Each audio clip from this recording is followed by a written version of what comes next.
একদম সহজভাবে চিকেন ডাক বাংলো কিভাবে বানাবেন সে রেসিপিটাই আজকে আমি শেয়ার করব।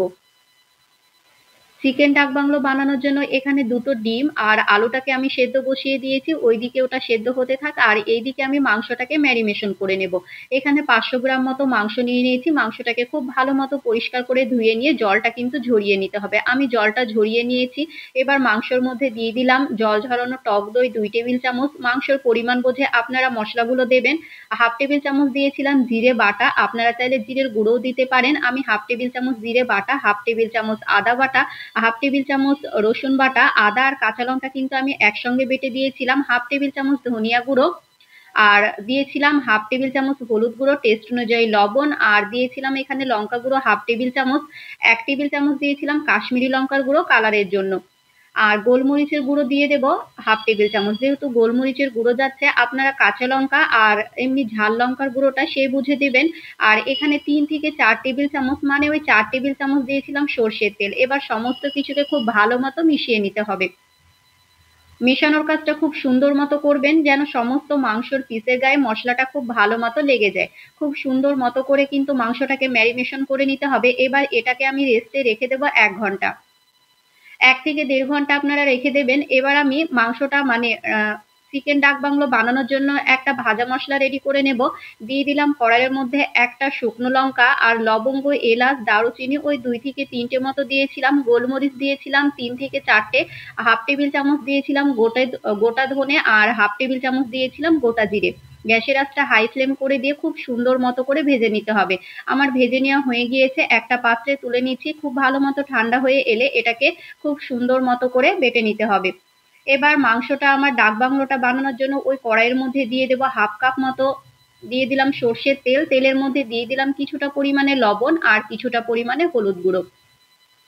এবার যে আমি আলু আর ডিমটাকে সেদ্ধ করে রেখেছিলাম, খুব ভালো মতো করে কিন্তু সেদ্ধ করে নিয়েছি। সেদ্ধ করা আলু আর ডিমটাকে খুব সুন্দর মতো করে ভেজে নিতে হবে। ভেজে নেওয়ার সময় আমি অল্প একটু হলুদ আর লবণ ব্যবহার করেছি। এবার খুব সুন্দর মতো করে ভেজে নেব। এই ডাক বাংলো বানানো কিন্তু খুবই সহজ আর খেতে খুব ভালো হয়।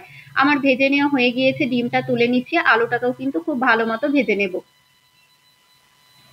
আলুটাও ভেজে নেওয়া হয়ে গিয়েছে, এই তো তুলে নিলাম। এবার ওই তেলের মধ্যে আমি দিয়ে দেব ফোড়ন হিসাবে 2টো তেজপাতা, আপনারা চাইলে শুকনো লঙ্কাও দিতে পারেন। আমি যেহেতু বেশি ঝাল করছি না সেই কারণে শুকনো লঙ্কাটা দিলাম না। আর দিয়ে দেব 2টো কোচানো পেঁয়াজ। পেঁয়াজটাকে আমি স্লাইস করে পাতলা করে কেটে নিয়েছি। পেঁয়াজটাকে অল্প একটু ভেজে নিতে হবে, একদম যে ব্রাউন কালার করে ভেজে নিতে হবে সেটা না। অল্প একটু ভেজে নেওয়ার পর দিয়ে দিলাম একটা কোচানো টমেটো।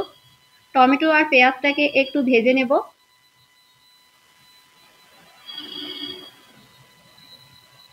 এই তো টমেটো আর পেঁয়াজটা যখন ভাজা হয়ে আসবে, আমি কিছুটা পরিমাণে ভেজে নিয়েছি। এবার যে আমি মাংসটাকে ম্যারিনেশন করে রেখেছিলাম সেটাই দিয়ে দেব। পেঁয়াজের মধ্যে মাখিয়ে রাখা মাংসটাকে দিয়ে দিলাম। এবার গ্যাসের আঁচটা হাই ফ্লেম করে দিয়ে খুব সুন্দর মতো করে নেড়েচেড়ে নিতে হবে। ফার্স্ট 5 মিনিট আমি গ্যাসের আঁচটা হাই ফ্লেম করে দিয়ে রান্না করে নেব।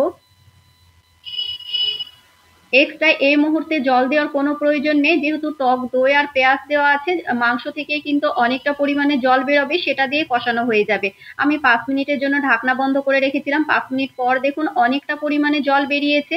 এবার গ্যাসের আঁচটা মিডিয়াম ফ্লেম করে দিয়ে বেশ কিছুক্ষণ সময় নিয়ে কিন্তু মাংসটাকে খুব ভালো মতো কষিয়ে নেব। কষানোর সময় কিন্তু মাংসটা প্রায় 90% সেদ্ধ হয়ে যাবে। খুব সুন্দর মতো করে গ্যাসের আঁচটা মিডিয়াম ফ্লেমে রেখে কিন্তু খুব ভালো মতো করে একটু সময় নিয়ে কষিয়ে নেবেন। আমি কিন্তু বেশ কিছুক্ষণ সময় নিয়ে মাংসটাকে খুব ভালো মতো করে কষিয়ে নিয়েছি গ্যাসের আঁচটা মিডিয়াম ফ্লেমে রেখে। আর কষানোর সময় কিন্তু এক্সট্রা কোনো প্রকারের জল দেওয়ার প্রয়োজন নেই। মাংস থেকে যে জলটা বেরোবে আর টক দই থেকে যে জলটা বেরোবে সেই জল দিয়ে কিন্তু মাংসটা খুব ভালো মতো কষানো হয়ে যাবে।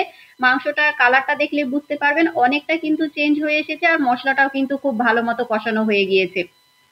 মাংসটা কিন্তু খুব ভালো মতো কষানো হয়ে গিয়েছে আর 90% কিন্তু মাংসটা আমার সেদ্ধও হয়ে গিয়েছে। আমি 2 থেকে 3 বার ঢাকা দিয়ে কিন্তু খুব সুন্দর মতো করে কষিয়ে নিয়েছি। আমার খুব ভালো মতো কষানো হয়ে গিয়েছে। এই পর্যায়ে দিয়ে দেব যে ভাজা মশলাটা আমি রেডি করে রেখেছিলাম সেটাই। এবার দিয়ে দেব পরিমাণ মতো জল। জলটা অবশ্যই আপনারা গরম জল দেবেন। আমি জলটাকে কিন্তু গরম করে রেখেছিলাম।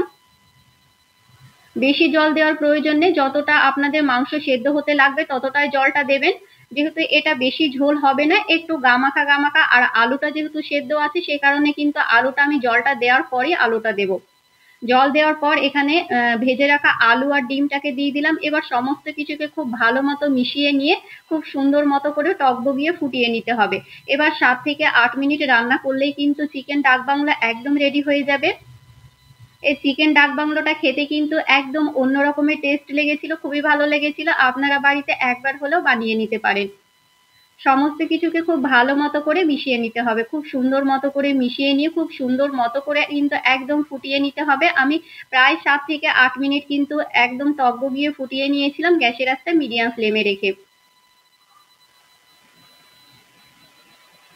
আর 2 থেকে 3 মিনিট ফুটিয়ে নেব।